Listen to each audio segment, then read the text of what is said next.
ഞാൻ എൻ്റെ നാട്ടിൽ തന്നെ ഒരു ഫോട്ടോസ്റ്റാറ്റ് കട വെച്ചു. 7 ലക്ഷം കടബാധ്യത വന്നു ആ സമയത്ത്. പരിമിതിയുള്ള ആളുകൾക്കൊന്നും പറ്റിയതല്ല ബിസിനസ്. എൻ്റെ കണ്ണ് നിറയാൻ തുടങ്ങിയ ജീവിതം അവസാനിപ്പിച്ചേക്കാന്നുള്ള രീതിയിൽ വരെ നിൽക്കുന്നതാണ്. ഞാനും അദ്ദേഹവും അടുത്ത് നിൽക്കുന്നൊരു പോസ്റ്റ്. അപ്പോൾ അതിൻ്റെതായ വന്നൊരു കമൻറ്റാണ്, നീയൊക്കെ എന്നത് പഴുത്ത് നാറിയിട്ടേ ചാവുള്ളൂ എന്നാ. അപ്പോൾ ഉമ്മ ഇങ്ങനെ പെട്ടെന്ന് കരയുന്നതാണ്ടപ്പോൾ ഞാൻ ചോദിച്ചു, ഉമ്മ എന്താ ഇങ്ങനെ വല്ലാണ്ട് കരയുന്നതെന്ന് ചോദിച്ചു. എന്നോടൊരാൾ പറയാ, അതായത് നീയൊന്നും ഉണ്ടാകുമ്പോൾ നിൻ്റെ പെങ്ങൾക്ക് കല്യാണത്തിന് ആരും വരില്ല, ഒരാഴ്ചയിൽ വലിയ ഒരു 2 ലക്ഷമൊക്കെ വരുമാനം വാങ്ങുന്ന ആളായിട്ട് ഞാൻ മാറുമെന്ന് പറഞ്ഞപ്പോൾ ഉമ്മ എന്നോട് പറഞ്ഞത്, നീ ആദ്യം മാസം 2000 രൂപ വരുമാനം വാങ്ങിക്കും. ആ സമയത്തൊക്കെ നെഞ്ച് പൊട്ടുവാന്നൊക്കെ കേട്ടില്ലേ, അതേപോലത്തെ ഒരു അവസ്ഥയായിരുന്നു. ജീവിതം അടുത്തായിരുന്നു. അവിടെ നിന്ന് പിന്നെ എങ്ങനെ താമസാനോട്ട് കയറി? ഞാനൊരു പഠിച്ചൊരു പാഠമുണ്ട്, നമ്മുടെ ശ്രീകൃഷ്ണ ഭഗവാൻ പറയുന്നത്, നേനം ചിഹനന്തി അസ്ത്രാനി നേനം ഭൗതി ഭാവക അനശ്ചൈനം ക്ലേശയതി പൂർണ്ണ സോഷ്യതിമാരിലാണ്. ലോകത്ത് വിജയിച്ച ആളുകളൊന്നും കഴുത്തിന് താഴെ പണിയെടുത്ത ആളുകളല്ല. ഞാൻ അത്രയും പ്രയാസത്തിൽ നിന്ന് വന്ന ആളാണ്. അതുകൊണ്ട് തന്നെ എത്ര തോറ്റാലും ആ തോൽവി സമ്മതിക്കാത്തൊരു മനസ്സുണ്ട് എനിക്ക്. ഒരു മുസ്ലിങ്ങളെ സംബന്ധിച്ച് അവരുടെ ഏറ്റവും വലിയൊരു ആഗ്രഹം അല്ലെ ഏറ്റവും വലിയൊരു സ്ഥലത്ത് പോകണമെന്ന് ചോദിച്ചാൽ അവർ പറയും മക്കയിൽ പോകണമെന്നല്ലേ. അതെ അതെ, അതെന്നെയും കൊണ്ട് ചെയ്യാൻ പറ്റി. 2 ലക്ഷത്തിന് പകരം ഒരു 2000 രൂപയിൽ മേടിക്കാൻ പറഞ്ഞു ഉമ്മ ഇന്ന് തൻഷാന്റെ പേരിൽ അറിയപ്പെടുന്നു. അതെ അതെ അതെ, തൻഷാന്റെ ഉമ്മ എന്ന് പറയുമ്പോൾ ഉമ്മാക്ക് ഇപ്പോൾ അഭിമാനിക്കുന്ന രീതിയിലൊക്കെ മാറി. എല്ലാവർക്കും നമസ്കാരം, ഞാൻ Ajin Varghese. Variety media new chart ഷോയിലേക്ക് അവർക്ക് സ്വാഗതം. നമുക്കൊക്കെ 2 കാലും കൈയും ഉണ്ടെങ്കിൽ പോലും ഓരോ കാര്യങ്ങൾ ചെയ്യാൻ നമുക്ക് മടിയാണ്. ഇന്നിനോടൊപ്പം ഉള്ളത് ഒരു ബിസിനസ്മാനാണ്, ഒരു മോട്ടിവേഷൻ സ്പീക്കറാണ്, എല്ലാമാണ്. അതായത് ആളോട് ഒരു 5 മിനിറ്റ് സംസാരിച്ചാൽ എല്ലാവർക്കും ഭയങ്കരമായിട്ട് അങ്ങ് ഇഷ്ടപ്പെടും. തളർന്നിരിക്കുന്നവരെ എഴുന്നേൽപ്പിക്കുന്നവനാണ്. സ്വാഗതം ചെയ്യാം. തൻഷൻ, നമസ്കാരം. നമസ്കാരം. എന്നെ ഉണ്ട് മച്ചാനെ? ഓ സുഖം, ഹാപ്പി ആയിട്ടിരിക്കുന്നല്ലേ? എവിടാ വീട്? വീട് കണ്ണൂരാണ്. കണ്ണൂർ തോട്ടതാന്ന് പറയും, അവിടെയാണ് താമസിക്കുന്നത്. അതെ, കണ്ണൂരുകാരൻ. അപ്പൊ കണ്ണൂരുകാരൻ്റെ ഒരു എല്ലാ എനർജിയും കാര്യങ്ങളും ഉണ്ട്. ഞങ്ങൾ തൻഷാന്റെ കൂട്ടുകാരനിലൂടെ കേട്ടത്, ആരൊക്കെ തളർന്നിരിക്കുന്നുണ്ടോ ഒരു 5 മിനിറ്റ് സംസാരിച്ചാൽ തൻഷാൻ ഓക്കെ ആക്കി എടുക്കും. ശരിയാണോ? അങ്ങനെ പറയുന്നത് കേൾക്കാം. ഇപ്പം മോട്ടിവേഷൻ സ്പീക്കറാണ്, നമ്മൾ ആദ്യം തന്നെ പറഞ്ഞു, ഒരു ബിസിനസ്മാനാന്ന് പറഞ്ഞു. എന്താണ് തൻഷാൻ, അല്ലെ ആരാണ് തൻഷാൻ? തൻഷാൻ എന്ന് പറയുന്നത് ഇപ്പോൾ എന്നെ കാണുമ്പോൾ എനിക്ക് മനസ്സിലാവുമല്ലോ, ഒരു ഡിഫറൻ്റ്ലി ഒരു ഈ കാണുന്ന രീതിയിൽ. എന്നെ സംബന്ധിച്ച് ഡോക്ടർ സർട്ടിഫിക്കറ്റ് ഉണ്ട്, 100% ഹാൻഡിക്യാപ്ഡ് ആണെന്നുള്ള സർട്ടിഫിക്കറ്റ് ഉള്ള ഒരു വ്യക്തിയാണ്. അപ്പോൾ അങ്ങനെ ഉണ്ടെങ്കിൽ പോലും ഇപ്പോൾ അങ്ങനെയുള്ള ആളുകളെ നമ്മൾ ഡിസബിലിറ്റി ഉള്ള ആളുകൾ എന്നാ പറയാം. പക്ഷെ UAE ഒക്കെ അഭിസംബോധന ചെയ്യുന്നത് പീപ്പിൾ ഓഫ് ഡിറ്റർമിനേഷൻ എന്ന് പറയും. അപ്പോൾ നിശ്ചയദാർഢ്യമുള്ളവർ എന്നാ പറയാം. അപ്പോൾ അങ്ങനെ അഭിസംബോധന ചെയ്യുന്നതാണ് എനിക്കിഷ്ടം. അപ്പോൾ ഈ 100% ഈ വൈകല്യമുള്ള വ്യക്തി എന്ന് പറയാൻ ഞാൻ ഒരിക്കലും ആഗ്രഹിക്കുന്നില്ല. അതൊരു സൃഷ്ടാവിനും ആർക്കും ഒരു ഡോക്ടർക്കോ വിട്ടുകൊടുക്കാൻ ഞാൻ തയ്യാറല്ല. അതിൽ 1% സുരേഷ് ഗോപി പറഞ്ഞതുപോലെ ഞാൻ ഇങ്ങെടുക്കുക, അത് വിട്ടുകൊടുക്കില്ല. അതുകൊണ്ടായിരിക്കാം ചിലപ്പോൾ പല ആളുകളും എന്നോട് ഒരു 5 മിനിറ്റ് സംസാരിക്കുമ്പോൾ ഒന്ന് ഹാപ്പി ആവുന്നുണ്ടാവാം. അതെ. ഇപ്പം ഈ ഒരു രോഗം മാറാൻ വല്ലോ മരുന്നുകളോ അല്ലെങ്കിൽ എന്തെങ്കിലും കാര്യമുണ്ടോ? ഇത് ഒരു പോളിയോ ബാധിച്ചത് മുതൽ വന്നതാണ്. ഒരു 6 മാസത്തെ പോളിയോ മറ്റോ വെച്ച സമയത്ത് വന്നതാണ്. അപ്പോൾ ഒരുപാട് ചികിത്സയൊക്കെ ചെയ്തു. പിന്നെ അത് ഒരു ഫലം ഉണ്ടാവില്ല എന്ന് കണ്ടപ്പോൾ ഇപ്പോൾ ഒരു മരുന്ന് യൂസ് ചെയ്യുന്നില്ല. പക്ഷെ എനിക്ക് ഇങ്ങനൊക്കെ അസുഖങ്ങൾ ഉണ്ടെങ്കിൽ ഞാൻ തളരത്തില്ല. ഇല്ല, പോരാടുക തന്നെ ചെയ്യും. തൻഷാൻ, ഇപ്പം ഞാൻ ആദ്യം ഇൻട്രോയിൽ പറഞ്ഞ പോലെ നമുക്ക് 2 കൈയും കാലും ഉണ്ടെങ്കിൽ പോലും ഓരോ കാര്യങ്ങൾ ചെയ്യാൻ മടിയാ, അല്ല എന്തെങ്കിലും ചെയ്ത് ഇത് വിജയിക്കുമോ എന്നൊക്കെ ഉള്ളൊരു പേടിയുണ്ട്. ഈ മോട്ടിവേഷനിലോട്ട് ഇറങ്ങിത്തിരിച്ചത് തന്നെ, അല്ലെ ഇറങ്ങിത്തിരിക്കാനുണ്ടായ കാരണം എന്തുവാ? അത് ഞാൻ എൻ്റെ വിദ്യാഭ്യാസം എന്ന് പറയുന്നത് ഞാൻ +2 വരെയാണ് പഠിച്ചത്. അത് കഴിഞ്ഞ് ഗവൺമെൻറ് ഡിഗ്രി കോളേജിൽ കിട്ടി.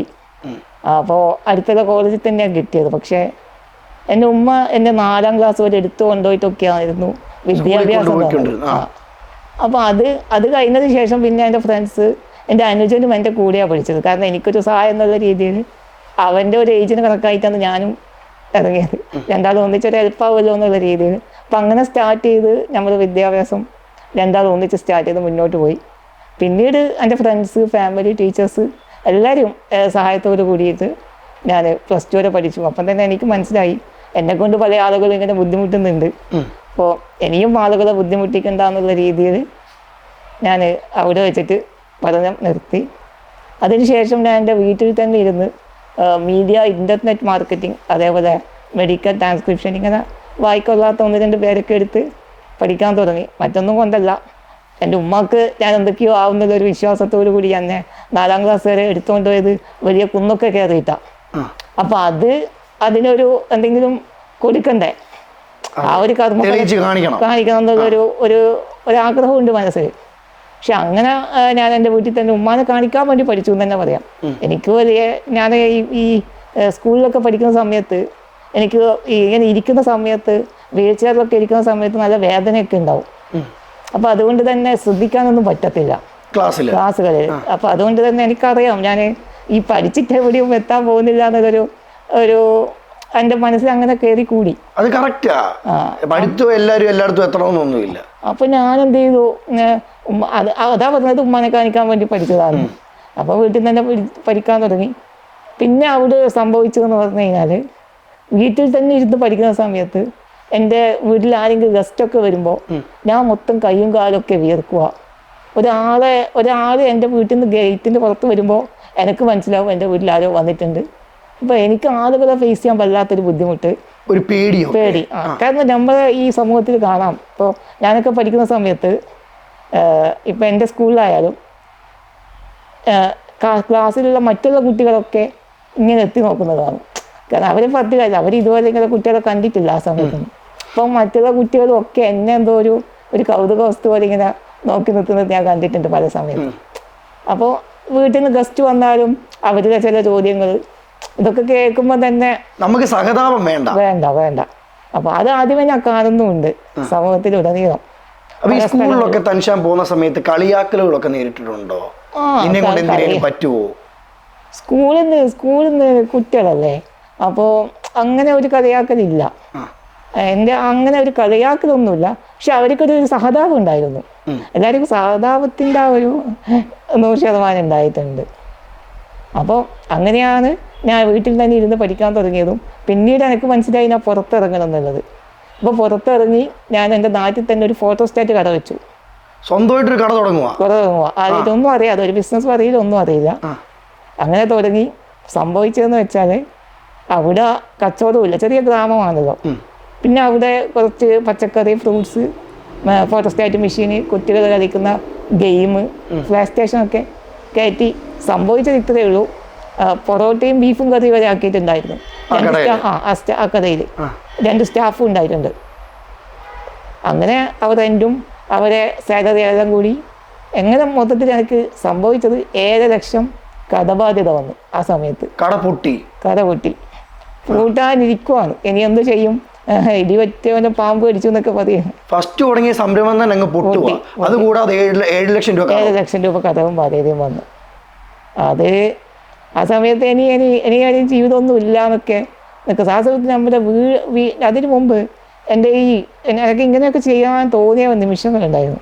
കാരണം എൻ്റെ വീട് പണ്ട് ഓടിത്തൊരു വീടാണ്, ചെറിയൊരു വീടാണ്. അപ്പോൾ ആ വീട്ടിലാണ് ഞാൻ ആദ്യം താമസിച്ചത്. അപ്പോൾ ആ വീട്ടിൽ ബാത്റൂം ഒന്നുമില്ല, ഉള്ളിൽ ബാത്റൂം ഒന്നുമില്ല. അപ്പോൾ ഏകദേശം ഒരു 9ാം ക്ലാസ് 10ാം ക്ലാസ് പഠിക്കുന്ന സമയത്ത് എന്നെ പുറത്തൊക്കെ ഇങ്ങനെ എടുത്ത് ഉമ്മ കൊണ്ടുപോകും. എന്നെ ഇങ്ങനെ കൊണ്ടുപോകുന്ന സമയത്ത് എന്നിട്ടാണ് നിനക്ക് എടുത്തു കൊണ്ടുപോകും, കുറച്ച് പ്രായമായല്ലോ. അപ്പം ഇങ്ങനെ എടുത്തു കൊണ്ടുപോകാൻ ആദ്യമായിട്ട് എൻ്റെ കണ്ണ് നിറയാൻ തുടങ്ങിയ. കാരണം ഞാൻ പ്രായവൃത്തിയായി എന്നുള്ളൊരു ബോധം എന്നേരം വരുന്നത്. അപ്പോൾ ഞാൻ അന്നാണ് കുറേ കരുന്നത് ആദ്യമായിട്ട്. അതുവരെ എനിക്ക് എല്ലാവരും കളിക്കുന്നുണ്ട്, എല്ലാവർക്കും പുറത്തു പോയി കളിക്കുന്നുണ്ട്, ഞാൻ മാത്രമേ ഉള്ളിലുള്ളൂ, എനിക്കതിന് പറ്റുന്നില്ല. അതൊക്കെ ഉള്ളിലുണ്ട്. പക്ഷെ അന്നൊന്നും ഞാൻ കരഞ്ഞിട്ടില്ല. പല സമയത്തും ഞാൻ എൻ്റെ ലാപ്ടോപ്പിൻ്റെ ഉള്ളിൽ ഒരു പൊടി ഉണ്ടാവില്ലേ, അതായത് ഇത് എന്താ പറയുക, അതിനൊരു പേര് പറയുമല്ലോ, സിലിക്കാച്ചേരി. അപ്പോൾ ഞാൻ അതൊക്കെ ഇപ്പോൾ എൻ്റെ അടുത്ത് വെക്കും. കാരണം എപ്പോൾ അത് ജീവിതം മടുക്കുന്നതെന്നൊന്നും പറയാൻ പറ്റില്ല. അങ്ങനെ ജീവിതം അവസാനിപ്പിച്ചേക്കാന്നുള്ള രീതിയിൽ വരെ നിൽക്കുന്നതാണ്. പക്ഷെ അന്നേരം എന്തെങ്കിലും ഉണ്ടാവും, ഇതിനൊക്കെ എന്തെങ്കിലും ഒരു കാര്യം ഉണ്ടാവും എന്നുള്ള ബോധത്തോടു കൂടി മുന്നോട്ട് പോകുന്നത്. പക്ഷേ ഈ ഒരു അവസ്ഥ പെട്ടെന്ന് എൻ്റെ കണ്ണിൽ ഇങ്ങനെ വെള്ളം ചാടാൻ തുടങ്ങി. ഞാൻ അറിയില്ലേ, കരഞ്ഞു പോയി, വല്ലാതെ കരഞ്ഞു പോയി. അത് ഓർക്കുമ്പോൾ ഇപ്പോഴും ഒരു 100% ഉണ്ട്. അങ്ങനെയാണ് ഞാൻ ഈ ബിസിനസ് രംഗത്തൊക്കെ വരാനുള്ളൊരു കാരണം. ആ 7 ലക്ഷം പൊട്ടിയ സമയത്ത് ചിന്തിച്ചിരുന്നോ ഓൾറെഡി സാമ്പത്തികമായിട്ട് വലുതായിട്ടൊന്നുമില്ല, അതിൻ്റെ കൂടെ 7 ലക്ഷം രൂപ കടമായപ്പം ജീവിതം മടുത്തായിരുന്നു? അവിടെ നിന്ന് പിന്നെ ഇങ്ങനെ താമസം അങ്ങോട്ട് കയറിയേ? അവിടുന്ന് കയറിയത് ഒരു ഞാനിപ്പോൾ വർക്ക് ചെയ്യുന്നത് my life style marketing global private limited എന്ന് പറയുന്ന ഒരു പ്രൈവറ്റ് ലിമിറ്റഡ് കമ്പനിയിലാണ്. ഇന്ന് ആ കമ്പനീൻ്റെ ഏകദേശം 2 കോടിക്കടുത്ത് ടേൺ ഓവർ സൃഷ്ടിച്ചുകൊണ്ട് ഇന്ന് ബിസിനസ് ചെയ്യുന്നുണ്ട്. ആ ബാധ്യതയൊക്കെ കഴിഞ്ഞ് ഇപ്പോൾ ഒരു സ്വന്തമായിട്ടൊരു കാറ് വാങ്ങിച്ചു. ഇന്ന് പല ജില്ലകളിലും പല സ്റ്റേറ്റിലും ഇന്ന് എനിക്ക് ടീമുണ്ട്. ഒരു ഡോക്ടർ എൻ്റെ കൂടെ അസോസിയേറ്റ് ചെയ്ത് പ്രവർത്തിക്കുന്നുണ്ട്. ഈ രീതിയിലൊക്കെ ആയി വന്നത് അന്ന് ജീവിതം അവസാനിപ്പിക്കുക എന്നുള്ളൊരു തോന്നലുണ്ടെങ്കിലും ഞാൻ നേരത്തെ പറഞ്ഞല്ലോ, എൻ്റെ ഉമ്മ കൊടുത്ത ഒരു കർമ്മഫലമുണ്ട്.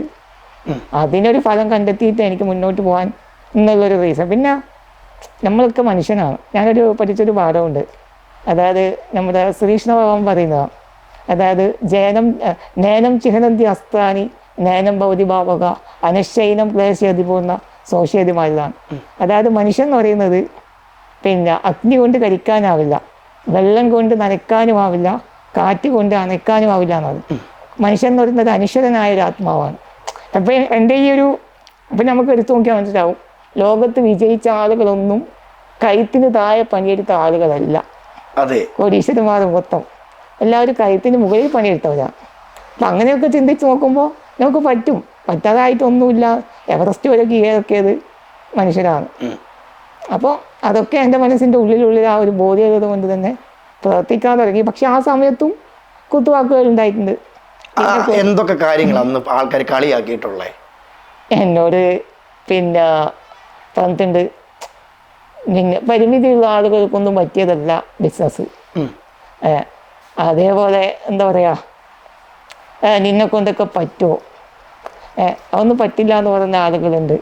ഇവിടെ ശരീരം ഉള്ളവന് ചെയ്യാൻ പറ്റുന്നില്ല. പിന്നെ നീ പുറം ലോകമൊന്നും കാണാത്ത ആളുകളാണ്. പക്ഷെ അതിനൊക്കെ ഞാൻ ആ സമയത്ത് മറുപടിയും കൊടുത്തിട്ടുണ്ട്. മറുപടികൾ എന്തൊക്കെയായിരുന്നു? അതായത് ഒരാൾ എന്നോട് പറഞ്ഞത്, നീ പുറം കാഴ്ചകളൊന്നും കാണാത്ത ആളാന്ന് പറഞ്ഞപ്പോൾ ഞാൻ പറഞ്ഞു, എനിക്ക് പുറത്തുള്ള പല കാര്യങ്ങളും അറിയില്ലെങ്കിലും നിങ്ങളുടെയൊക്കെ അകത്തുള്ള കാര്യങ്ങൾ എനിക്ക് കൃത്യമായിട്ട് അറിയാം. കാരണം ഞാൻ വീട്ടിൻ്റെ ഉള്ളിൽ കാണുന്നവരെ ഞാനിപ്പോൾ ഞാൻ പുറം കണ്ടിട്ടുണ്ടാവും, സത്യമാണ്.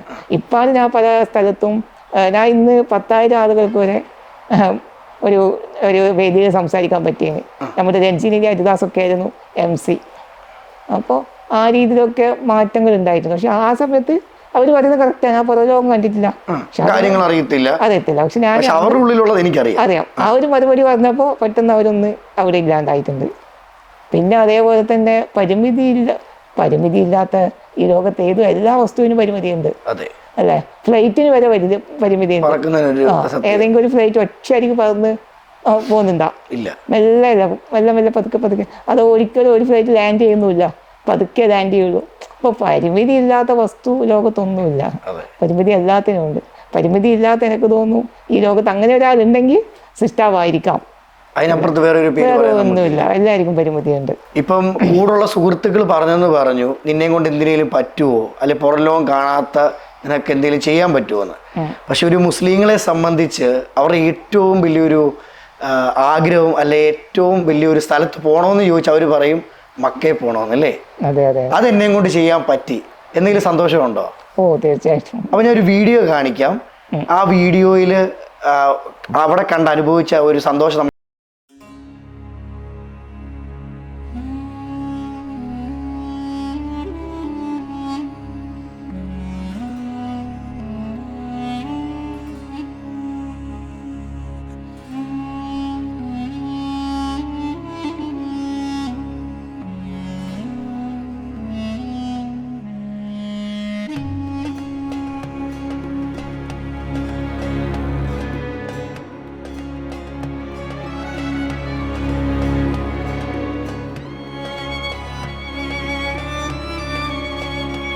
മക്കയിൽ പോകണമെന്ന്. അതെ. ഈ മക്കയിൽ നേരത്തെ പറഞ്ഞതുപോലെ തന്നെ മുസ്ലിങ്ങളുടെ ഇടയിൽ ഏറ്റവും കൂടുതൽ ആഗ്രഹിക്കുന്ന പുണ്യസ്ഥലം തന്നെയാണ് മക്ക. അതേപോലെ തന്നെ എന്നെ സംബന്ധിച്ചും എൻ്റെ ഉമ്മാൻ്റെ ഏറ്റവും വലിയൊരു ആഗ്രഹമാണ് ഉംറക്ക് പോകാന്നുള്ളത്. അപ്പോൾ ഉമ്മാൻ്റെ കൂടെ പോകാൻ പറ്റി. അതിലുപരി അവിടെ പോകുന്ന സമയത്ത് ഓക്കെ, ഇവിടുന്ന് ഇന്ത്യയിൽ നിന്ന് ഫ്ലൈറ്റ് ഞാൻ ആദ്യമായിട്ടാണ് പുറത്തൊരു കൺട്രിയിലേക്ക് പോകുന്നത്. അപ്പോൾ ആ സമയത്ത് അവിടുന്ന് ഇങ്ങോട്ടേക്ക് വരുന്ന സമയത്ത് അവരെന്നോട് ചോദിച്ചിട്ടുണ്ടായിരുന്നു, പിന്നെ എന്നെ അവിടുന്ന് ഇങ്ങോട്ടേക്ക് വിടുന്നില്ല, എന്തെങ്കിലും സംഭവിക്കുമോ, ഇങ്ങനെയുള്ള ആൾ എങ്ങനെയാണ് ഇങ്ങോട്ടേക്ക് വന്നതെന്നുള്ളൊരു എൻ്റെ മെഡിക്കൽ സർട്ടിഫിക്കറ്റ് ഒക്കെ ചോദിച്ചു. ഞാൻ ആ സമയത്ത് അതൊന്നും എടുത്തിട്ടുമില്ല. അപ്പോൾ അതെങ്ങനെ ഇങ്ങോട്ടേക്ക് വന്നതെന്ന് ചോദിച്ച സമയത്ത് ഞാൻ അവരോട് പറഞ്ഞ മറുപടി ഇത്രയേ ഉള്ളൂ, എനിക്ക് ഇങ്ങോട്ടേക്ക് വരാൻ പറ്റിയിട്ടുണ്ടെങ്കിൽ അങ്ങോട്ടേക്ക് തിരിച്ചു പോകാനും പറ്റില്ല. അങ്ങനെ തൻഷാന്റെ ഏറ്റവും വലിയ ആഗ്രഹം പോലെ മക്കയിൽ എത്തപ്പെട്ടു. അതെ. അവിടെ ചെന്നപ്പോൾ മറക്കാൻ പറ്റാത്ത അനുഭവങ്ങൾ എന്തൊക്കെയായിരുന്നു? അവിടെ ഞാൻ പോയ സമയത്ത് നമുക്ക് ഈ ഉഹുദ്, ബദർ അങ്ങനെയൊക്കെ സ്ഥലങ്ങളിലൊക്കെ അവർ സന്ദർശിക്കാൻ പോകും. ആ സമയത്ത് നല്ല വെയിലൊക്കെയാണ്. അപ്പോൾ എന്നെ ഈ വീൽ ചെയർ ഇങ്ങനെ എടുത്ത് ഗൈഡ് ഇങ്ങനെ എടുത്ത് ഇങ്ങനെ കൊണ്ടുപോകുന്ന സമയത്ത് പിന്നെ ഞാൻ 3 ഉംറ കഴിഞ്ഞു. ഒന്ന് അത് കഴിഞ്ഞിട്ട് ഈ സ്ഥലങ്ങളിലൊക്കെ പോകുന്ന സമയത്ത് പല ആൾക്കാരും എന്നെ തന്നെ ഇങ്ങനെ നോക്കുക. ആ നോക്കുന്ന സമയത്ത് അവിടെ ഉള്ള നാട്ടുകാർക്ക് തന്നെ ഒരു അതിശയം, ഇവർ ഇങ്ങോട്ടേക്ക് എങ്ങനെ വന്നു, ഇതെങ്ങനെയെങ്കിലുമൊക്കെ ചെയ്യുന്നത്. അപ്പോൾ ഒരു വെയിലത്ത് ഞാൻ അവിടെ നിൽക്കുന്നുമുണ്ട്. അപ്പോൾ അവിടെ നോക്കിയിട്ട് അവിടെയുള്ള ആളുകൾ തന്നെ എൻ്റെ കൂടെ ഫോട്ടോ എടുത്തിട്ടുണ്ട്. ഒന്ന് ഫോട്ടോ എടുത്തോട്ടെ ചോദിച്ചിട്ട്. പിന്നെ 3 ഉംറ ചെയ്യാൻ പറ്റി. പിന്നെ ഈ തവാഫ് എന്നൊക്കെ പറയുമ്പോൾ അതൊരു ചില്ലറ അല്ല. എനിക്ക് തലചുറ്റലൊക്കെ വരും. ഇതിങ്ങനെ 7 പ്രാവശ്യം സഫ മറുവ മലനിരകൾ ഇങ്ങനെ ചുറ്റണം. അതേപോലെ സഈ ചെയ്യുക എന്നൊക്കെ പറയുന്ന കുറേ കർമ്മങ്ങളൊക്കെ ഉണ്ട്. അപ്പോൾ ആ കർമ്മങ്ങളൊക്കെ ചെയ്ത് നമുക്ക് തിരിച്ചു വരുന്ന സമയത്ത് സ്ഥലം മാറിപ്പോയ അനുഭവമുണ്ട്. കുറേ ചുറ്റിയിട്ട് വന്ന സംഭവം ഉണ്ടായിട്ടുണ്ട്. അങ്ങനെ അവിടെ ഒരുപാട് പ്രയാസങ്ങൾ അനുഭവിക്കപ്പെട്ടിട്ടുണ്ട്. പക്ഷേ ഞാൻ നേരത്തെ പറഞ്ഞ ആ ഒരു നിയത്തുണ്ടല്ലോ, അത് വെച്ചിട്ട് മുന്നോട്ട് പോയ സമയത്ത് എല്ലാം ഈസി ആയിട്ട് തോന്നി. പിന്നെ ഈ തലകർക്കൊന്നും നമ്മുടെ മൈൻഡിലില്ല. തൻഷാൻ ഇത്രയും നേരം സംസാരിച്ചു, ഒരു അടിപൊളി പാട്ടുകാരനാ, ശരിയല്ലേ? അപ്പൊ ഞങ്ങൾക്ക് വേണ്ടി ഒരു പാട്ടങ്ങ് പാട്.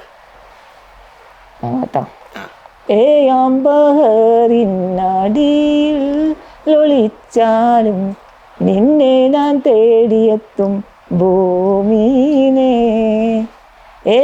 ബഹറിനടിയിൽ ഒളിച്ചാലും നിന്നെ ഞാൻ തേടിയെത്തും ഭൂമീനെ. ഒന്നും രണ്ടാണ്, നമ്മളെന്നും ഒന്നാണ്, എൻ്റെ കൽവിനൊളിവേ ഫാത്തിമ ഫാത്തിമ.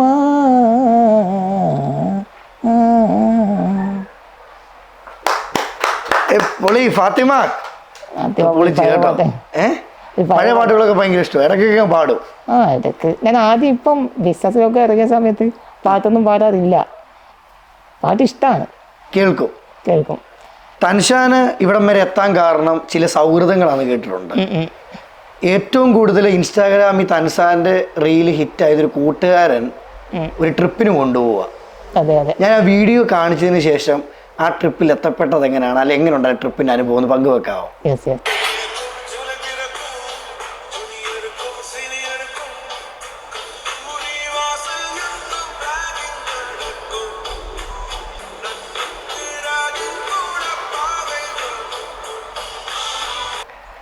ഏറ്റവും ഡേഞ്ചർ ആയിട്ടുള്ള സ്ഥലത്താണ് പോയെന്ന് വീഡിയോ കാണുമ്പോൾ നമുക്കറിയാൻ പറ്റുന്നുണ്ട്. അങ്ങനെ ഒരു ട്രിപ്പ് കൂട്ടുകാരനോട് പോയതാണ്, എന്തുവായിരുന്നു ആ സ്റ്റോറി? ഇയാളിപ്പോൾ യൂനിസ് എന്നാണ് പേര്. അവനിപ്പോൾ നാട്ടിലില്ല, അവന് ജോലി അങ്ങനെ തേടിയിട്ട് അങ്ങനെ പോയി സൗദിയിലേക്ക്. അപ്പോൾ ആ സമയത്ത് അവൻ നാട്ടിലുള്ള സമയത്ത് എൻ്റെ വണ്ടി അധികം അവനെ എടുക്കുക. അപ്പം ഒരു ദിവസം ഞാനും അവനിങ്ങനെ യാത്ര ചെയ്യുന്ന സമയത്ത് അവനൊരു ഫ്രണ്ടിനെ വിളിച്ചിട്ടിങ്ങനെ സംസാരിക്കുന്നുണ്ട്, ഇന്ന സ്ഥലത്ത് പോയാലോ. അപ്പോൾ അവർ രണ്ടാളും ഡിസ്കഷനിൽ വേണ്ട, അത് ഭയങ്കര അങ്ങനെ പെട്ടെന്ന് പോകണ്ട, എനിക്കൊന്നും വരാൻ പറ്റില്ല, അത് ഭയങ്കര എന്നൊക്കെ അപ്പുറം ഒരു കളിയാക്കിയിട്ടുള്ളൊരു സംസാരം അവർ 2 ഫ്രണ്ട്സ് തമ്മിൽ ഇങ്ങനെ ഫോണിൽ സംസാരിക്കുന്നുണ്ട്, ഒരു ഡേഞ്ചറാന്നൊക്കെ പറയുന്നുണ്ട്. അപ്പോൾ ഞാൻ പെട്ടെന്ന് ചോദിച്ചു ഫോൺ കട്ടായ സമയത്ത്, അതേതോ ഡേഞ്ചറായ സ്ഥലമോ, നമുക്കൊന്ന് പോയി നോക്കിയാലോ എന്ന് പറഞ്ഞു. അപ്പോൾ അവൻ നിനക്ക് പോകണമെന്ന് ചോദിച്ചു. ഞാൻ പോകണ്ടേ. അങ്ങനെ പിറ്റേ ദിവസം രാവിലെ അതൊന്ന് കണ്ടുമുട്ടി ഇറങ്ങിയതാണ്. അപ്പോൾ അതിൻ്റെ ഒരു വേറെ കൂടുതൽ പ്ലാൻ ഒന്നും ഇല്ലായിരുന്നു, പറഞ്ഞു ആ ഒരു രാവിലെ ഇറങ്ങി. അപ്പോൾ എടുത്ത് കൊണ്ടുപോയിട്ട് കൊണ്ടുപോകുന്ന സമയത്ത് പിന്നെ അത് അങ്ങോട്ട് ബാക്കോട്ട് പോകാനൊന്നും പറ്റില്ല. എന്നെ എടുത്തു പോകുന്ന സമയത്ത് പിന്നെ ബാക്കോട്ടൊക്കെ ചിന്തിക്കാൻ പറ്റില്ല. പോയാൽ പിന്നെ മുകളിലോട്ട് തന്നെ പോകണം. അങ്ങനെ മുകളിൽ കയറി അവിടെ നിന്ന സമയത്ത് ഒരു ചാറ്റൽ മഴ വരെ ഉണ്ടായിന്. നമ്മളൊരു പാറക്കെട്ടിൻ്റെ ഉള്ളിൽ ഇങ്ങനെ കുറേ സമയം നിൽക്കുകയാണ് ചെയ്തത്. ചെറിയൊരു വൈതൽ വന്നു കഴിഞ്ഞാൽ താഴെ പിന്നെ ഒരു പൊടി പോലും കിട്ടൂല. അത്രയും ഡേഞ്ചറായിട്ടുള്ളൊരു സ്ഥലമാണ്. അപ്പോൾ ആ സ്ഥലത്ത് കയറി എന്താ പറയുക ഇറങ്ങി. അവിടെ ഇത്രയും ഡേഞ്ചറായിട്ടുള്ള സ്ഥലം നമ്മൾ എൻ്റെ മനസ്സിലില്ല. അവനറിയാം, അവന് കയറിയിട്ടുണ്ട്. എന്നാലും പറഞ്ഞപ്പോൾ ഓളത്തിനങ്ങ് പറഞ്ഞു ഇത്രയും ഡേഞ്ചർ ഇല്ല. പക്ഷെ അടിപൊളി. ആ ഒരു ലൈഫിൽ മറക്കാൻ പറ്റാത്തൊരു അനുഭവം തന്നെ. അതെ അതെ അതെ. ഇപ്പം വീട്ടില് ഏറ്റവും കൂടുതൽ ഇഷ്ടം ആരെയാൻ ചോദിച്ചാൽ എന്ത് മറുപടി പറയും? വീട്ടില് ഒന്ന് എൻ്റെ ഉമ്മ, പിന്നെ ഉപ്പ, പിന്നെ ഉമ്മാൻ്റെ ഒരു അനിയത്തി ഒരു ഷഫായത്ത് എന്ന് പറഞ്ഞത്, ഒരാളുടെ എല്ലാത്തിനും സപ്പോർട്ട് ചെയ്യുന്നത്. അവർ 2 കുട്ടികളുണ്ട്. പിന്നെ എൻ്റെ 2 ചോട്ട പെങ്ങളെ വീഡിയോ നമുക്ക് കാണാം. കാരണം ആ 2 പോലെ കുട്ടികളെ കാണുമ്പോൾ എൻ്റെ മനസ്സിൽ ഓർമ്മ വരുന്നൊരു സംഭവമുണ്ട്. അതായത് പണ്ട് ഒരു ദിവസം എൻ്റെ ഉമ്മ ഇങ്ങനെ പെട്ടെന്നൊരു വല്ലാണ്ട് കരയുന്നൊരു സന്ദർഭം ഉണ്ടായിട്ടുണ്ട്. ഉമ്മ ഇങ്ങനെ പെട്ടെന്ന് കരയുന്ന കണ്ടപ്പോൾ ഞാൻ ചോദിച്ചു, ഉമ്മ എന്താ ഇങ്ങനെ വല്ലാണ്ട് കരയുന്നതെന്ന് ചോദിച്ചു. അപ്പോൾ അന്ന് എന്നോടൊരാൾ പറയാ, പേരൊന്നും ഞാൻ പറയുന്നില്ല, അവർ കേട്ടോളൂ. അപ്പോൾ എൻ്റെ ഒരാൾ ഇങ്ങനെ പറഞ്ഞു, മോനെ, അതായത് നീ ഒന്നും ഉണ്ടാകുമ്പോൾ നിൻ്റെ പെങ്ങൾക്ക് കല്യാണത്തിന് ആരും വരൂല, അങ്ങനെയൊക്കെ പറഞ്ഞ് വല്ലാത്ത രീതിയിൽ ഉള്ളിടത്തോളം കാലം പെങ്ങടെ കല്യാണം നടക്കില്ല എന്ന് പറഞ്ഞു. ആ സമയത്തൊക്കെ നെഞ്ച് പൊട്ടുവാന്നൊക്കെ കേട്ടില്ലേ, അതേപോലത്തെ ഒരു അവസ്ഥയായിരുന്നു. അവളെ കല്യാണം കഴിഞ്ഞു. പിന്നല്ല, അടിപൊളി. കാണുന്നവൻ കാണട്ടെ. കാണുന്നവരോട് ക്യാമറ നോക്കി പറയാൻ ഉള്ളത് പറഞ്ഞോ, ഒരു വിഷയമില്ല, മുഖത്തടിച്ചങ്ങ് പറഞ്ഞോ. ഇപ്പം നമ്മള് ലൈഫ് ഇങ്ങനെ മുന്നോട്ട് പോകുമ്പോൾ ഏതായാലും അവരൊക്കെ അത് കാണുന്നുണ്ടല്ലോ. ആ കാണുന്നത് തന്നെയാണ് അവർക്ക് ഏറ്റവും വലിയ മറുപടി. ഈ വായിൽ നിന്ന് കൊടുക്കുന്ന മറുപടിയേക്കാൾ നല്ലത് എനിക്ക് ഏറ്റവും അങ്ങനെ പ്രവർത്തിച്ച് കാണിക്കുന്ന ഞാൻ പ്രവർത്തിച്ച് കാണിച്ചിട്ട്. ഇന്ന് എത്ര പേരെ മോട്ടിവേഷൻ ചെയ്യുന്നുണ്ട്? ഇപ്പോൾ എൻ്റെ ടീമിൽ തന്നെ എനിക്ക് തോന്നുന്നു 2000-ന് ആളുകൾ ഇന്ന് എൻ്റെ കൂടെ ഉണ്ട്. തനിഷാനൊക്കെ ഒരു വേദി മോട്ടിവേഷൻ ക്ലാസ്സിന് പോകുന്ന സമയത്ത് ഓഡിയൻസ് ആയിട്ട് എത്ര പേര് കാണും? ഒരു 10,000 ആളുകളുടെ മുമ്പിൽ വരെ സംസാരിക്കാൻ പറ്റിയിട്ടുണ്ട്. ചെറിയ കാര്യമല്ല കേട്ടോ. തനിഷാൻ ബന്ധങ്ങളെ പറ്റി കുറെ മോട്ടിവേഷൻ ക്ലാസ്സിൽ സംസാരിച്ച് ഞാൻ കേട്ടിട്ടുണ്ട്. ഈ കാലഘട്ടത്തിൽ ബന്ധത്തിന് പ്രാധാന്യം ഉണ്ട്? 100% ഈ കാലഘട്ടത്തിൽ എല്ലാ കാലഘട്ടത്തിലും ഉണ്ട്, പ്രാധാന്യമുണ്ട്. അതുകൊണ്ടാണ് ഞാൻ നേരത്തെ പറഞ്ഞത്, നമുക്കൊന്നും ഒറ്റയ്ക്ക് നേടിയെടുക്കാൻ പറ്റില്ല. ആദ്യം ഒരു സഹായം ഉണ്ടാവില്ല. അപ്പോൾ പല ഘട്ടങ്ങളിൽ നമുക്ക് അങ്ങനെ ആവശ്യമുണ്ടല്ലോ. ഇപ്പോൾ അതിന് ഏറ്റവും വലിയ ഒരു ഉദാഹരണമാണ്, ഞാൻ ഇപ്പോൾ ഇതിനടുത്ത് ഹോസ്പിറ്റലായിരുന്നു. 1 വർഷം മുന്നേ വെന്റിലേറ്ററിലൊക്കെ ആയിട്ടുണ്ടായിരുന്നു. 5 ദിവസം ബോധവും ഇല്ല, ഒന്നും ഈ ലോകത്തേ ഇല്ല. അതങ്ങനെ അസുഖം എന്തുവായിരുന്നു? പെട്ടെന്ന് ന്യൂമോണിയ ബാധിച്ച്, പിന്നെ യാത്രയൊക്കെ ആയിരുന്നു, അധികം യാത്രയൊക്കെ ആയിരുന്നു. പിന്നെ എനിക്കൊരു ശ്വാസം മുട്ടൽ വന്ന്, അങ്ങനെ പെട്ടെന്ന് ഈ ഒരു അവസ്ഥയിലേക്ക് മാറി. പെട്ടെന്ന് തലശ്ശേരി ഹോസ്പിറ്റലിൽ പോയ സമയത്ത് എനിക്ക് എന്താ അറിയില്ല, ഹോസ്പിറ്റലിൽ നിന്ന് എനിക്ക് ട്രീറ്റ്മെൻറ്റ് നന്നായിട്ട് കിട്ടിയിട്ടില്ല എന്ന് തന്നെ പറയാം. അവിടുന്ന് നേരെ ഒരു അരമണിക്കൂർ കൊണ്ട് കോഴിക്കോട് മൈത്ര എന്ന് പറയുന്ന ഹോസ്പിറ്റലിലെത്തി. പക്ഷേ ഞാൻ എല്ലാം പോസിറ്റീവായിട്ട് നമുക്ക് എന്ത് നമ്മൾ നേടിയെടുക്കുമെന്ന് വിചാരിച്ചാൽ അത് നേടും. പക്ഷെ അത് നമ്മൾ ആത്മാർത്ഥമായിട്ട് എന്തും വിചാരിക്കണം. ഈ ലോകത്ത് നമ്മൾ ആത്മാർത്ഥമായിട്ട് എന്തും നേടിയെടുക്കാൻ പറ്റുന്നതൊരു കാര്യം എനിക്ക് ബോധ്യപ്പെട്ടത് എപ്പാന്നറിയോ, എനിക്ക് ഈ യാത്രകളോട് ഭയങ്കര ഇഷ്ടമാണ്. യാത്രകൾ. അപ്പോൾ ഈ യാത്രകളോട് ഇഷ്ടമുള്ളത് തന്നെ ഞാൻ സൈക്കിൾ യാത്ര ചെയ്തേനെ. Cycle, bike, car, jeep, lorry. അവസാനം ഫ്ലൈറ്റിൽ പോകുന്നൊരു ആഗ്രഹം, ഫ്ലൈറ്റിലും പോയി. ഇനി കയറാൻ വണ്ടികളില്ല. എനിക്ക് ലോറിയിൽ വരെ പോയിട്ടുണ്ട്. പക്ഷെ ഇതിനിടയ്ക്ക് ഞാൻ ആഗ്രഹിച്ചു പോയത് ഒന്ന് ആംബുലൻസിലും കൂടി കയറണമെന്ന് ആഗ്രഹിച്ചു പോയിട്ടുണ്ടായിരുന്നു. ഇങ്ങനൊന്നും ആഗ്രഹിക്കില്ലേ? അപ്പൊ അതുമായി ആത്മാർത്ഥമായിട്ട് ആഗ്രഹിച്ച് അത് നടക്കുന്നതിന് ഏറ്റവും വലിയൊരു ഉദാഹരണമാണ് ഞാൻ. അപ്പൊ അത് സംഭവിക്കാതെ അത് ഞാൻ പോസിറ്റീവായിട്ട് കാണുന്നത്. ഞാനെല്ലാം പോസിറ്റീവായിട്ട് കാണുന്നത്. ഞാൻ ഇങ്ങനെ ആയതുകൊണ്ട് ഞാൻ വലിയ ഇത് എല്ലാം നേട്ടമായിട്ടേ കാണുന്നത്. ഇങ്ങനെ ആയതുകൊണ്ട് ഇപ്പോൾ എനിക്ക് ഇപ്പോൾ ഏകദേശം വയസ്സ് 30 ഈ വയസ്സിൻ്റെ ഇടയിലും പിന്നെ എൻ്റെ എല്ലാ കാര്യങ്ങളും എനിക്കൊന്നും ഒറ്റക്കൊന്നും ചെയ്യണ്ട. നേരെ മറിച്ച് എനിക്ക് ഇങ്ങനെ ചിന്തിക്കാം, എല്ലാം ഞാൻ ഒറ്റക്ക് തന്നെ ചെയ്യണമല്ലേ, എൻ്റെ ജീവിതം അടുത്ത് അങ്ങനെ ചിന്തിക്കാം. ഇങ്ങനെ അതിനെ പോസിറ്റീവായി ചിന്തിക്കാം. എനിക്കൊന്നും ചെയ്യണ്ട, രാവിലെ പല്ല് തേക്കുന്ന മുതൽ ഇവിടെ എത്തുന്നത് വരെ എനിക്ക് ഒരു പണിയില്ല, എല്ലാം ചെയ്യാൻ ആളുകൾ അങ്ങനെ ചിന്തിക്കാം. ഇപ്പോൾ റേഷൻ വീടിൽ അയക്കുന്നുണ്ടെങ്കിൽ ഉമ്മ അനിയനെ ആയിരിക്കും അയക്കാം, അന്നെ ഇതുവരെ റേഷൻ വീടിൽ അയച്ചിട്ടില്ല. അപ്പോൾ ഇങ്ങനെ ഇരിക്കുമ്പോൾ ഇപ്പോൾ പല വേദികളിലും പല ആൾക്കാരും ഒറ്റയ്ക്ക് മൈക്ക് പിടിച്ച് സംസാരിക്കേണ്ടി വരും. എനിക്ക് മൈക്ക് പോലും പിടിക്കേണ്ട ആവശ്യം ആൾക്കാരുണ്ട്. അപ്പോൾ ആ രീതിയിലേക്കൊക്കെ പോസിറ്റീവായി ചിന്തിച്ച് പോയി. അപ്പം ഞാനതിനെ പോസിറ്റീവായിട്ട് കാണുന്നത്, ആംബുലൻസിൽ പോയതായാലും. പക്ഷെ അങ്ങനെ പോയി അവിടുന്ന് ഏകദേശം ഞാൻ ഈ ലോകത്ത് കൃത്രിമ ശാസ്ത്രത്തിലാണ് ഉണ്ടായിരുന്നത്. അപ്പോൾ അവിടെയുള്ള മൊത്തം ക്യാമറ ഒക്കെ വെച്ചിട്ടാണ് എൻ്റെ ഓക്സിജൻ മെഷീൻ കഴിക്കുന്നത്. അപ്പോൾ 9ഓളം ഡോക്ടേഴ്സ് ഉണ്ട്. അപ്പോൾ അവിടുത്തെ ചിലവും കാര്യങ്ങളൊക്കെ അന്നേരം ആ സമയത്ത് കമ്പനിയാണ് നോക്കിയത്, ഞാൻ ഇപ്പം വർക്ക് ചെയ്യുന്ന കമ്പനി. അപ്പോൾ ആ ഒരു സമയത്ത് ഇങ്ങനെ എല്ലാം ചെയ്യുന്ന സമയത്ത് പെട്ടെന്ന് ഇതിങ്ങനെ ഓക്സിജൻ മെഷീൻ കഴിക്കുമല്ലോ. അപ്പം എന്നോട് പറഞ്ഞ ഒരു കാര്യം എന്ന് പറഞ്ഞു കഴിഞ്ഞാൽ, തൻഷാൻ നമ്മൾ കഴിക്കുവാണ്, എല്ലാം നിൻ്റെ റിസ്ക്കാണ്, നിൻ്റെ വിശ്വാസവും നിൻ്റെ ആത്മവിശ്വാസമൊക്കെ കൂടുമ്പോൾ മാത്രമേ ഈ ഓക്സിജൻ മെഷീൻ നമുക്ക് കഴിക്കാൻ പറ്റുള്ളൂ. പക്ഷേ ഇത് അയക്കാതെ കുറേ കാലം നമുക്ക് വെക്കാൻ പറ്റില്ല. അതുകൊണ്ട് കഴിക്കുന്നതാണ് എന്ന് പറഞ്ഞിട്ട് ഈ ഓക്സിജൻ മെഷീന് കഴിക്കാൻ തുടങ്ങിയ സമയത്ത് പിന്നെ എനിക്ക് ഈ ലോകത്ത് കുറേ കാര്യങ്ങൾ ചെയ്തു തീർക്കാനുണ്ട്. അതുകൊണ്ട് തന്നെ ഞാൻ എൻ്റെ ഉള്ളിൻ്റെ ഉള്ളിൽ പ്രാർത്ഥിക്കുന്നത്, ഇതെങ്ങനെയെങ്കിലും നിങ്ങളൊന്ന് കഴിക്കുന്ന. അവരെന്നോട് പറയുന്നതൊക്കെ ഞാൻ കേൾക്കുന്നുണ്ട്. പക്ഷെ ഇത് കഴിച്ച സമയത്ത് ഏകദേശം 1 മണിക്കൂർ എനിക്ക് സൗണ്ടില്ല. അപ്പം എൻ്റെ ജീവിതത്തിൽ എനിക്ക് ആകെ ഞാൻ പിടിച്ചിരിക്കുന്നത് ഈ സംസാരം വെച്ചിട്ടാണ്. അപ്പോൾ അതില്ലാന്നുണ്ടായപ്പോൾ ഞാനത് പേടിച്ചു. പക്ഷെ അതൊരു 1 മണിക്കൂർ കഴിഞ്ഞപ്പോൾ ചെറിയ ശരിയായി. പിന്നെ ഒരു ദിവസം കഴിയുമ്പോൾ പിന്നെ അതൊന്ന് റെഡിയായി. ആ സൗണ്ട് ഇല്ല, അല്ലെങ്കിൽ എനിക്ക് ഈ സൗണ്ട് തിരിച്ചു കിട്ടുമോ എന്നൊരു ചിന്ത വന്നപ്പോൾ ഉള്ളിൻ്റെ ഉള്ളിൽ എന്തുവായിരുന്നു? ഞാൻ എല്ലാത്തിനും റെഡിയാണ്. ഞാൻ അങ്ങനെ ആയാലും എനിക്ക് ഈ ലോകത്ത് എന്താണെങ്കിലും ഞാൻ പോസിറ്റീവാണ്. ഞാനൊക്കെ ജീവിച്ചേ പറ്റുള്ളൂ. ഏതായാലും ഈ ഒരു 100% ഹാൻഡിക്കാപ്ഡ് എന്നുള്ള രീതിയിൽ നിന്ന് ലോക്കോമോട്ടർ ഡിസബിലിറ്റി എന്ന് പറഞ്ഞ അസുഖം വെച്ചിട്ട് ഇത്ര വരെ പിടിച്ച് നിന്നല്ലോ. അപ്പോൾ അതിന് അങ്ങനെ ആയാൽ പോലും ഞാൻ മുന്നോട്ട് പോകും. തൻഷാൻ അങ്ങനെ വെന്റിലേറ്ററിലൊക്കെ കിടന്നു. അവിടെ നിന്നൊരു തിരിച്ചൊരു വരവായിരുന്നല്ലേ? ആ വരവ് 1.5 വരവ് ഞാൻ കയറി വന്നു. അവിടെ എന്തോ ലൈഫിൽ എടുത്തൊരു തീരുമാനം എന്തായിരുന്നു അതിന് ശേഷം? അപ്പം കൂടുതൽ പ്രവർത്തിക്കണം എന്നുള്ളൊരു മനോഭാവം വന്നു. ഇതുവരെ പ്രവർത്തിച്ചതിനേക്കാളും കൂടുതൽ ശക്തി വന്നു. കാരണം ഒരു പുനർജന്മം കൂടി കിട്ടിയല്ലോ. അപ്പോൾ എന്തൊക്കെയോ ചെയ്യാൻ ബാക്കി വെച്ചിട്ടാണ്, അതുകൊണ്ടൊക്കെ ഈ എൻ്റെ ഇന്റർവ്യൂ ഒക്കെ ചെയ്യാൻ പറ്റിയ. അപ്പോൾ ആ ഒരു ഉച്ചത്തോടു കൂടി ഒന്നുകൂടി പ്രവർത്തിക്കാൻ തുടങ്ങി. ശരിക്കും അന്നൊരു വെന്റിലേറ്ററിൽ ഒരു കിടപ്പ് ജീവിതത്തിൽ വേണമെന്ന് തോന്നിയായിരുന്നല്ലേ? കാരണം അതിന് ശേഷമാണല്ലോ കുറച്ചുകൂടെ ഒന്ന് ആക്റ്റീവ് ആയത്. അതെ, കിട്ടുന്നതെല്ലാം ബോണസാ. ഇപ്പൊ എല്ലാവർക്കും കടൽ കാണണമെന്ന് ഭയങ്കര ആഗ്രഹമാണ്. ആ ആഗ്രഹത്തിൽ തൻഷാനും പോയി കണ്ടു. ഞാൻ ആ വീഡിയോ ഒന്ന് കാണിക്കട്ടെ. അസ്തമയത്തിന് ശേഷം ഒരു ഉദയമില്ലെങ്കിൽ പിന്നെ അതൊരു സൂര്യനല്ലാതിരിക്കണം.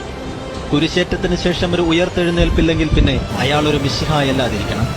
അതിനാൽ കണ്ണുകൾ കൂർപ്പിച്ച് തന്നെ വച്ചേക്കുക. കണ്ണുകൾ കൂർപ്പിച്ച് തന്നെയായിരുന്നു അന്ന് വെച്ചത്.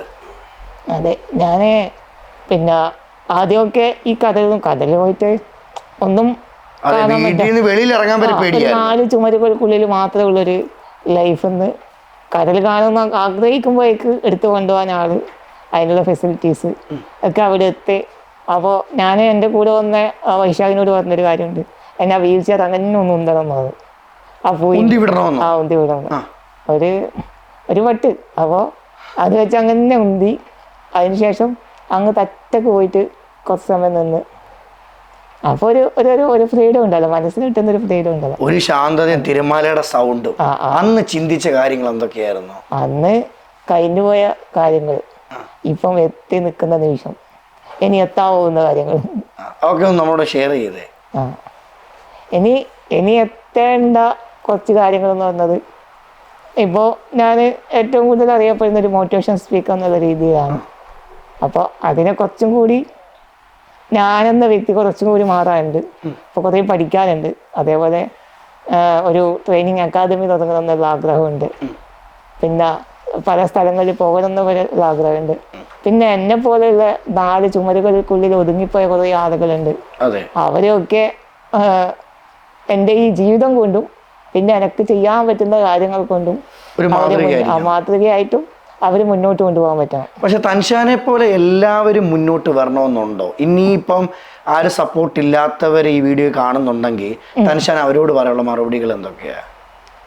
അവരോട് പറയാനുള്ള മറുപടി എന്ന് പറഞ്ഞാൽ ആ വ്യക്തി, ഈ അനുഭവിക്കുന്ന വ്യക്തി പിന്നെ അങ്ങനെയായി, ആ രീതിയിലായി. ഇനി അതിനെ മാറ്റാൻ പറ്റൂലല്ലോ. അതിനെക്കുറിച്ച് ദുഃഖിച്ചിരുന്നിട്ട് എന്തെങ്കിലും ഒരു കാര്യമുണ്ടോ?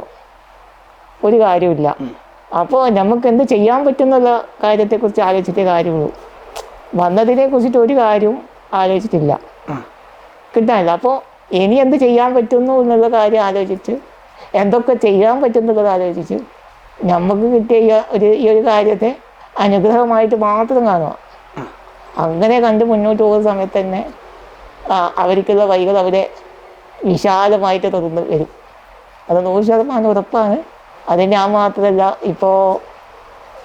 ഞാനിപ്പോൾ അവസാനം കണ്ടൊരു കഥാപാത്രം എന്ന് പറയുന്നത് അബുദാബിയിൽ നമ്മുടെ ഫുട്ബോൾ സ്റ്റേഡിയത്തിൽ ഗനീം അൽ മുഫ്താഹ് എന്ന് പറഞ്ഞൊരു ഒരാളെ കണ്ടല്ലോ, ആ ഒരു ഫുട്ബോൾ കളിയിൽ.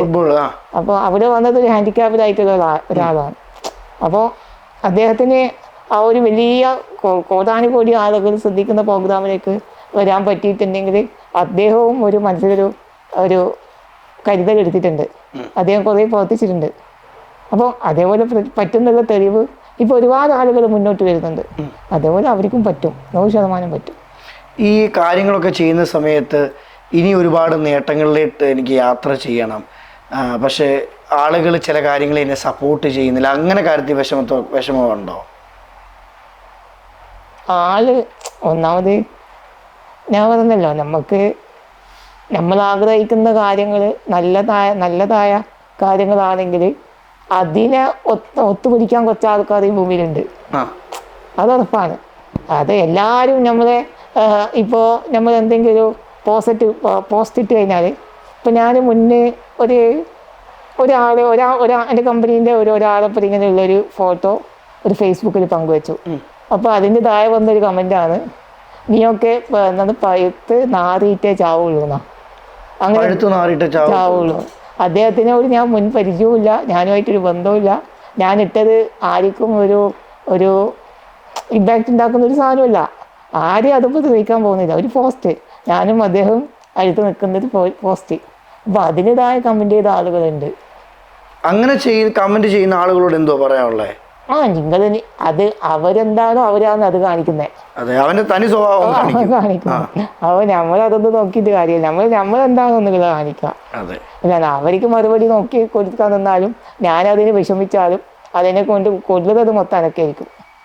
അപ്പോൾ അവർ തരുന്നതൊക്കെ ഞാൻ എന്താ പറയുക, ഇപ്പോൾ ഒരു കാര്യമുള്ളൂ, ഒരാൾ ഒരു മരത്തിൻ്റെ മുകളിൽ കല്ലെറിയുന്നുണ്ടെങ്കിൽ ആ മരത്തിൻ്റെ മുകളിൽ പയറുള്ളത് കൊണ്ടാണ്. പയമൊന്നും ഇല്ലാത്ത ഒരു മരത്തിൻ്റെ മുകളിൽ ആരും കല്ലെടുത്തെറിയാൻ നിൽക്കില്ല, ഇല്ലാതെ. അപ്പോൾ അവരെറിയട്ടെ. അപ്പോൾ തൻഷാന്റെ ദേഹത്തിനിയും കല്ലേറുകൾ വരും. അതിനെല്ലാം നമ്മൾ തരണം ചെയ്യും.